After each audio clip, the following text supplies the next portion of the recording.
será sempre explanado à luz do Evangelho de Jesus e à luz da doutrina espírita. Então, nós vamos ver aqui um pouquinho a respeito do verdadeiro sentido da vida, né? O que seria para nós o sentido da nossa existência.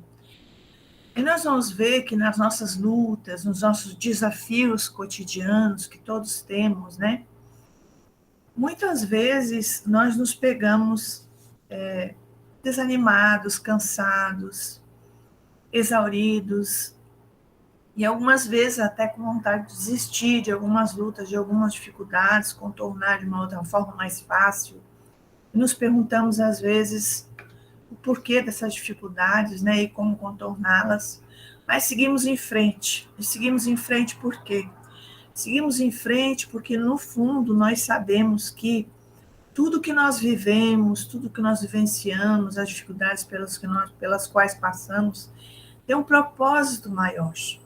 No nosso âmago, no nosso íntimo, existe essa certeza colocada antes de nós nascermos, que nós já trazemos conosco, né, essa convicção de que as coisas têm um propósito, têm um sentido, que não está solto, né, nada está solto, tudo está ordenado de uma forma correta, de uma forma harmoniosa, e que o universo e todo o cosmo, né, ele é regido por uma força única, que é Deus, tem um propósito único, um direcionamento único.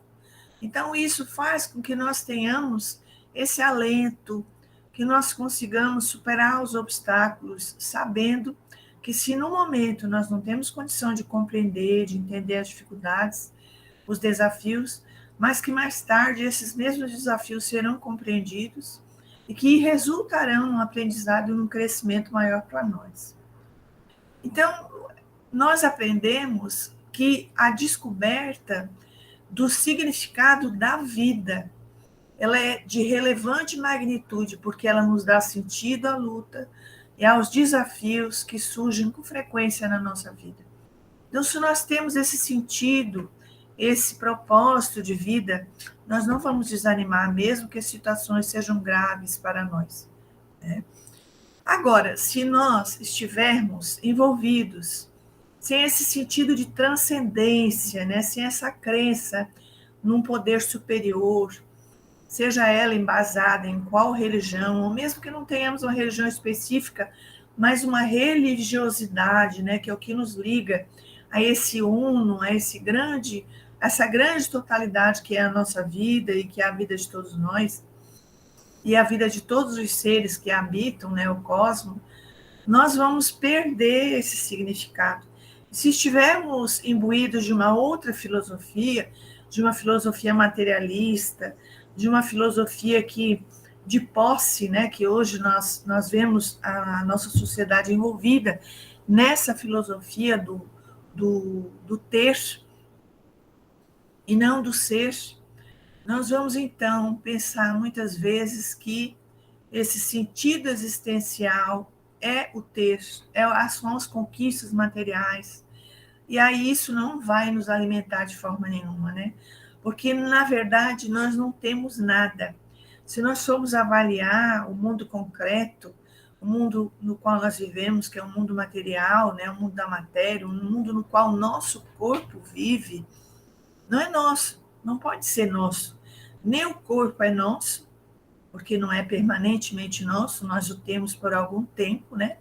E nem qualquer valor que passe pelas nossas mãos, e muito menos as pessoas, os outros, né, que por agora convivem conosco, que nós de alguma forma podemos dominar, que nós de alguma forma podemos até manipular por algum tempo, mas que não estão de forma nenhuma sob nosso domínio permanente. A incessante transformação vigente no cosmos, tudo altera a cada instante. Isso é uma frase de Joana de Ângeles. Então, nós vemos, se observarmos a natureza, e hoje o ser humano talvez não tenha tanto tempo para observar, já tivemos mais no nosso passado, né, quando a nossa vida era um pouco mais simples, mas quando observamos a natureza, nós facilmente observamos que ela está em constante mudança. O hoje é uma presença, né? É alguma coisa que existe como um concreto para a nossa identidade interior, mas que na próxima respiração aquilo tudo já deixou de existir, já é um próximo momento, já é uma próxima vida, já é uma próxima existência. Então as coisas mudam e essa mudança ela é realmente aquilo que é mais constante na nossa vida, porque se altera tudo a todo instante. Então essa posse que muitos julgam ter é uma posse muito provisória, né? Sequer nós temos condição de ter a certeza de que amanhã teremos algum recurso ainda disponível em nossas mãos.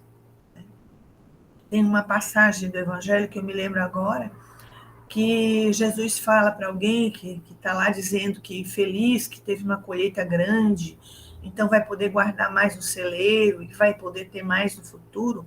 E somos nós, né? Que sempre estamos assim, nesse tipo de pensamento. E aí diz para nós, insensato, né? Hoje à noite perderá a sua vida. E com a vida vai deixar de desfrutar todos esses recursos de que por hora pensa que tem poder e que tem posse, né? Então nós não podemos de forma nenhuma colocar os nossos tesouros nas coisas materiais, porque elas são transitórias, são impermanentes, né?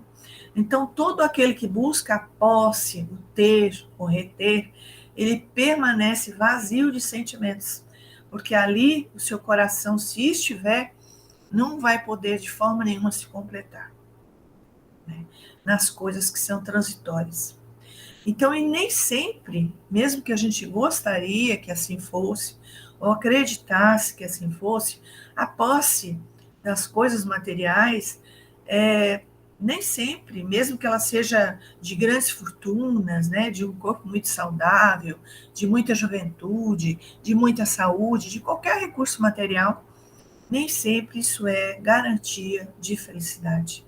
Porque a par de um grande recurso, de alguma coisa que nós temos em abundância, teremos a falta de um outro, né? E isso vai nos causar também a nossa infelicidade. Então, o sentido da vida, ele não pode estar na impermanência, naquilo que é transitório, naquilo que é o ter, né? Então, quando nós buscamos o propósito da nossa existência, não pode ser ter uma casa, ter um carro, viajar, ou um casamento, ou qualquer coisa que seja transitória da nossa vida. Nós precisamos buscar esse sentido no ser, nas conquistas que são imperecíveis, naquilo que Jesus fala para nós que é o tesouro que as traças não hão de roer, né? Naquelas que nós iremos levar conosco dessa vida transitória para a nossa vida imortal na espiritualidade. Então, são nas conquistas do nosso mundo espiritual, do nosso ser verdadeiro, que é aquele que não é transitório, que não se identifica com o nosso corpo material e com nenhuma coisa que existe no mundo transitório, né? E, portanto, é essa nossa essência verdadeira que nós trazemos no âmago de nós mesmos e viemos, vida após vida, construindo. E que é tão difícil para que nós nos identificamos com esse nosso eu interior, que se hoje para nós for perguntado quem somos, daremos consequência, com certeza características físicas, diremos qual é o nosso nome, diremos quem são os nossos pais, diremos com quem estamos casados, diremos qual é a nossa profissão, ou seja, todas as questões que são relativas especificamente a esse nosso momento existencial, a essa nossa particular existência. Nada disso é permanente em nós. A nossa essência verdadeira, sequer para nós pode ser descrita, né? Temos dificuldade de descrever quem somos realmente em essência. E é nesse ser imortal que realmente nós vamos buscar esse sentido da nossa existência, construindo as coisas para Ele, ou seja, construindo o reino de Deus dentro de nós, é que nós realmente iremos ter o aproveitamento maior dessa nossa vida, a realização do propósito maior da nossa existência. Lá na resposta da pergunta 115 do Livro dos Espíritos, nós vamos encontrar que Deus nos criou, todos simples, ignorantes, sem saber, né? Espíritos imortais que cada um de nós somos.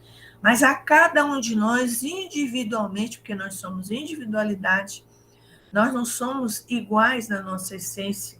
Nós temos, sim, os mesmos potenciais, nós temos, sim, as mesmas qualidades a desenvolver, mas teremos sempre a nossa essência, a nossa individualidade garantida, mesmo depois dessas qualidades transitórias que nós temos hoje, desses recursos transitórios que nós temos hoje, nos abandonarem. Depois da morte do nosso corpo físico, na nossa vida espiritual, ainda continuaremos a ser quem somos, né?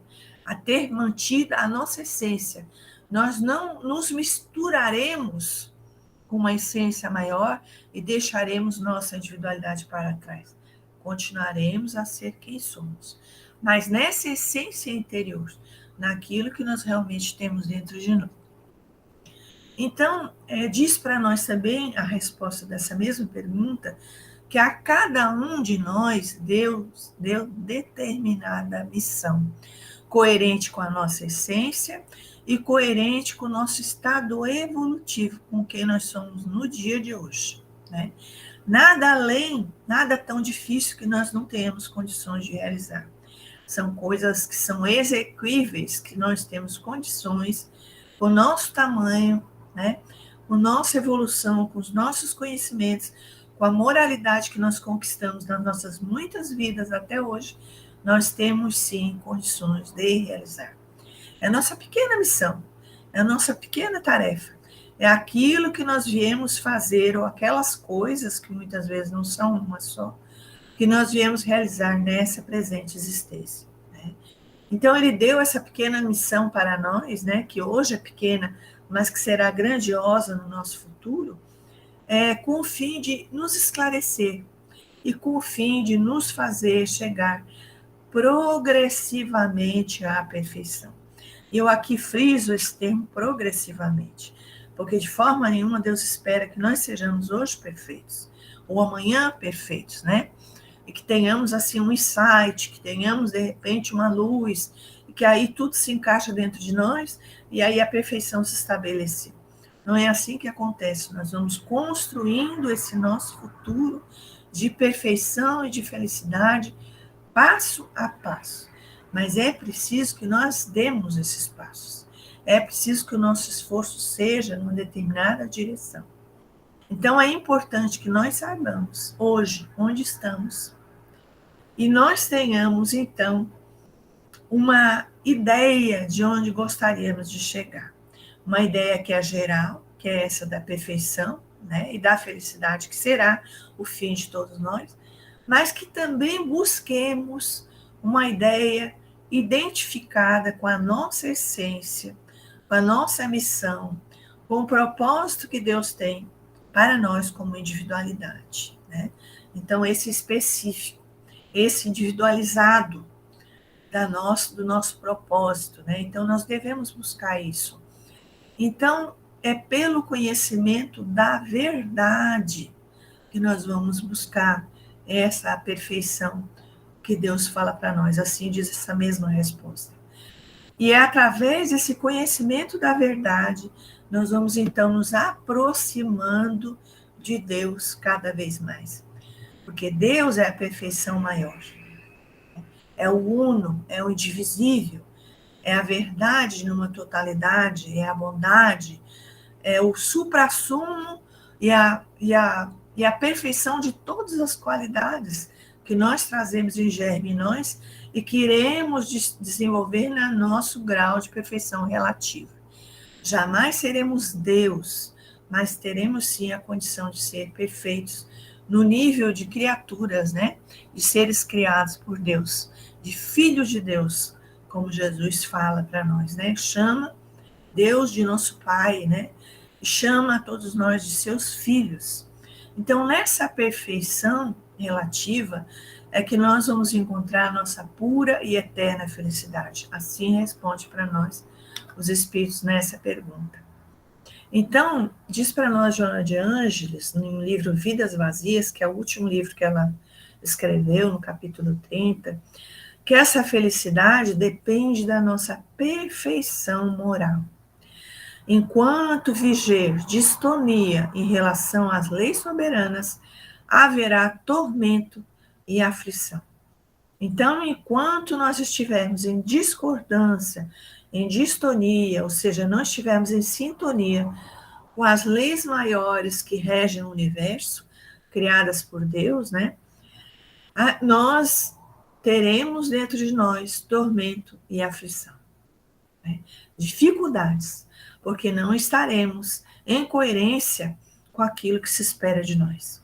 Estaremos em conflito com o nosso eu interno, estaremos em conflito com o nosso self, né? Como fala para nós Joana de Ângeles nos seus livros, que é um conceito de Jung, que é o nosso eu interior, é o nosso eu maior, é o conjunto da nossa psique, ou da nossa mente, como queiram, né?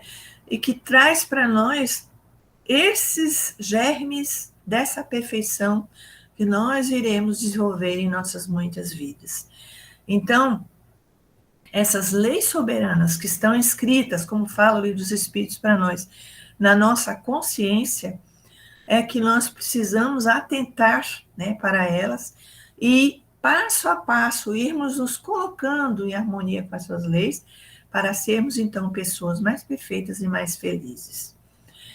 Na pergunta 913, como essa questão da moralidade é tão importante para nós, nós precisamos buscar compreendê-la e buscar colocar em prática no nosso dia a dia, né?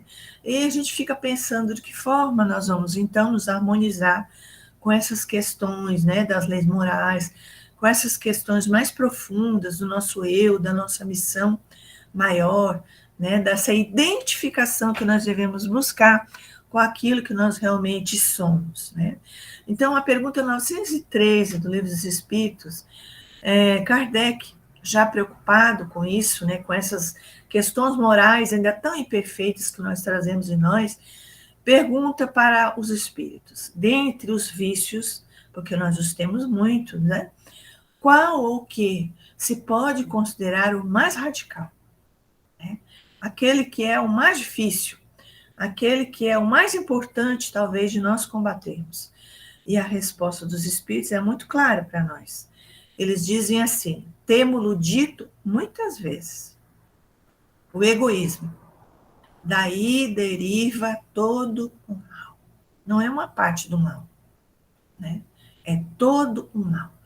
E aí a gente pergunta, sim, mas existem tantos defeitos humanos, né?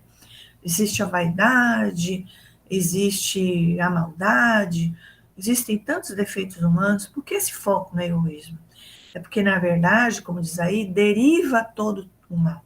Se nós formos buscar por trás de cada defeito humano, nós vamos encontrar como raiz, como origem, como causa originária, o egoísmo, né?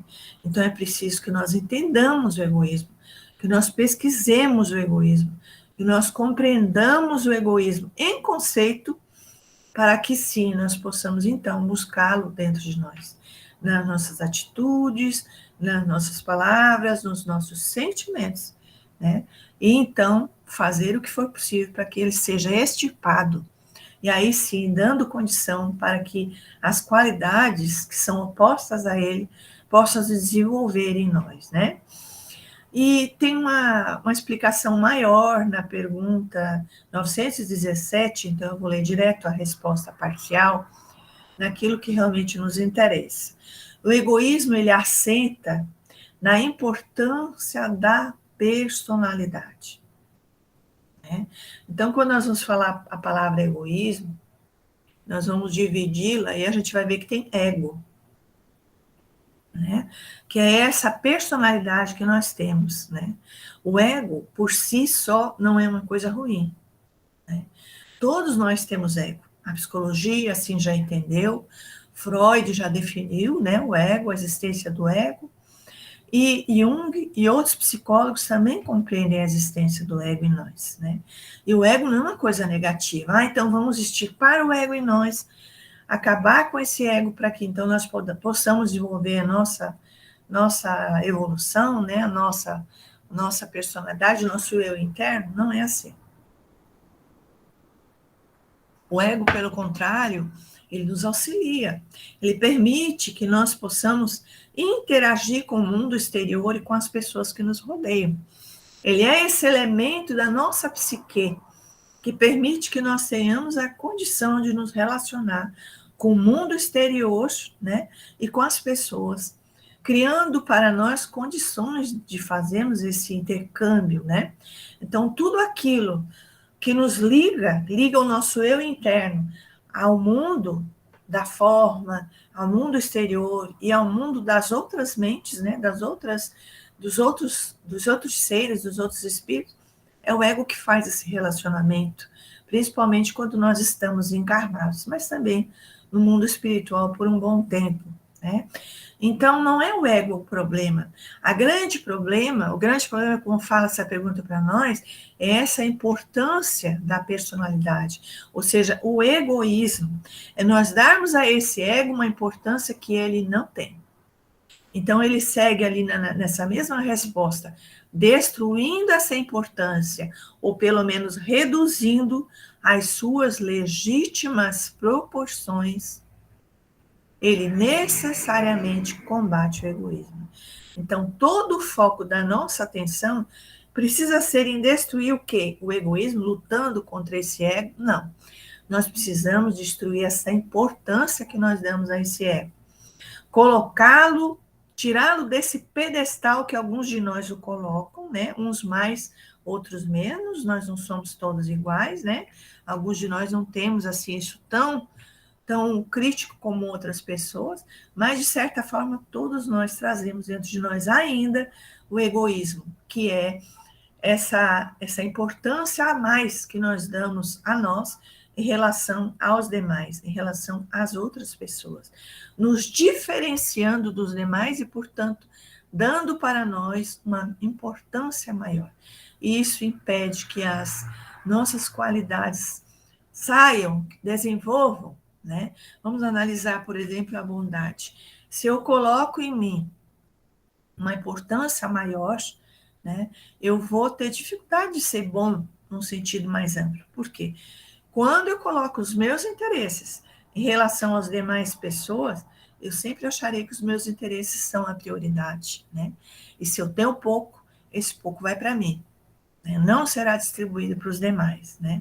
Então, eu vou ter dificuldade de ser generoso. Eu vou ter dificuldade de perdoar, porque a pessoa me ofendeu, porque a pessoa me magoou, porque a pessoa não considerou a importância que eu tenho, porque eu considero essa importância como absoluta, né? Então, destruindo essa importância em mim, ou pelo menos reduzindo, porque claramente eu não conseguirei no mesmo momento destruir isso de todo, mas eu vou passo a passo fazendo isso em mim, né? Colocando o meu tamanho nas devidas proporções, o tamanho do meu ego nas devidas proporções. Então, necessariamente eu vou combater esse egoísmo e permitir que as minhas faculdades nobres, né, que os meus valores, que as minhas qualidades possam se desenvolver. Na pergunta 919, continuando ainda no Livro dos Espíritos, a pergunta de Kardec, ainda assistindo nesse assunto: qual o meio prático mais eficiente que tem o homem de se melhorar nessa vida, de resistir à atração do mal? E aí, o Santo Agostinho responde para nós, um sábio da antiguidade evoluiu, disse: conhece-te a ti mesmo. Então, o combate do egoísmo, né, desse reizinho que nós trazemos dentro de nós, desse ego que se coloca num pedestal, não do ego, mas do ego, da posição que ele assume dentro da nossa psique, né, dentro da nossa mente, se colocando num pedestal indevidamente, porque, na verdade, todos nós temos o mesmo valor, nós somos irmãos, portanto, a fraternidade é que deve viger dentro de nós, né? A bondade é que deve viger dentro de nós, para que nós tenhamos a importância tanto quanto o outro tem. Esse é o verdadeiro tamanho, tanto quanto o outro tem. E aí esse conhece-te a ti mesmo é a chave para que nós tenhamos condição de combater esse egoísmo. Então, na observância das nossas atitudes, dos nossos pensamentos, dos nossos sentimentos, através do reflexo que isso tem no outro, né? Até pelo reflexo que nós colocamos no outro a respeito daquilo que nós não gostamos em nós, né? Porque sempre que nós não gostamos do procedimento de alguém, é porque ainda trazemos dentro de nós essa raiz, né? Esse mesmo procedimento dentro de nós, né? Trazemos esse mesmo defeito dentro de nós. Então, comecemos a ter a coragem de enfrentar essa grande realidade, né? A realidade da nossa verdade interior, do nosso eu interior, através das reflexões que Santo Agostinho nos aconselha que sejam diárias, né? Que nós façamos todas as noites, antes de dormir, essa reflexão a respeito do nosso proceder naquele dia, né? Naquele mesmo dia, o que fizemos de mal, o que fizemos de bom, como agimos com os nossos semelhantes, como agimos conosco, né? Então, nessa análise dos nossos procedimentos, dos nossos sentimentos, até daquilo que principalmente temos por trás das nossas ações, né? O que realmente as nossas intenções dizem de nós. Porque é muito fácil nós nos enganarmos, nós tentarmos enganar os outros e nós nos enganarmos justificando a nossa conduta, justificando os nossos sentimentos e os nossos pensamentos.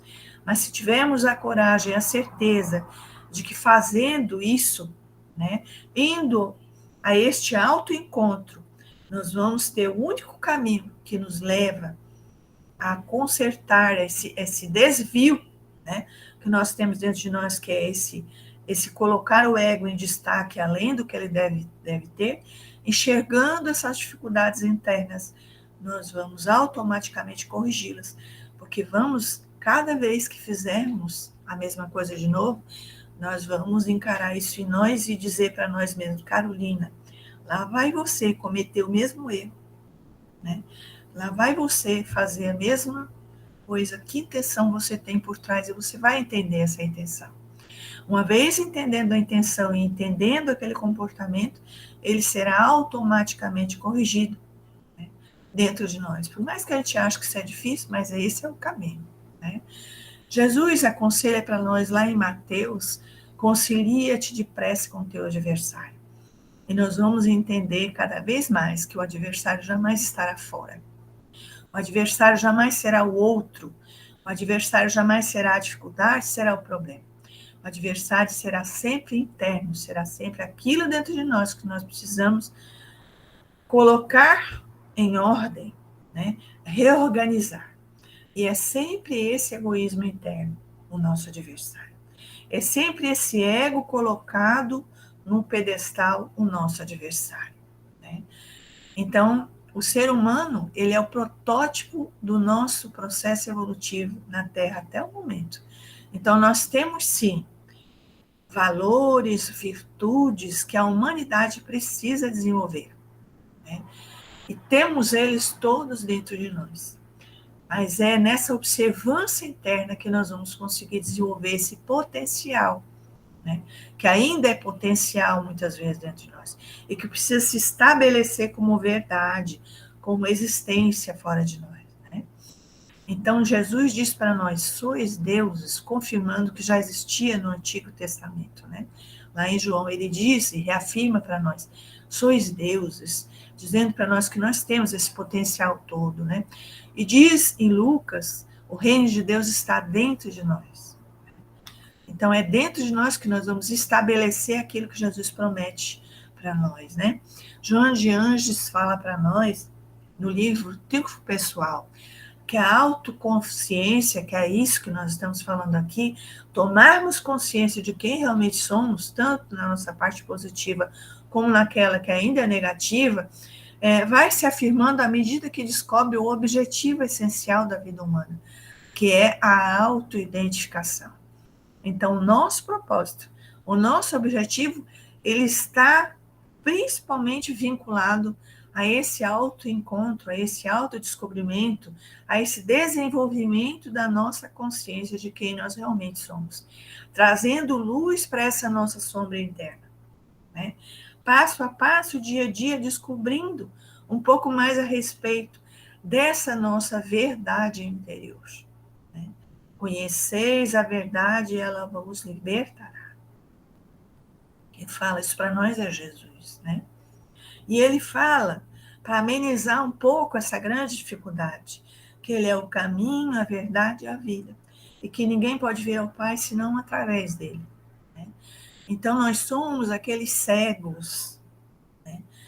Exemplo daqueles cegos que ele cura no seu evangelho, né? Em Mateus, no versículo 9, 27 a 31, ele narra a cura dos primeiros cegos que ele encontra, dos primeiros cegos que são curados no evangelho.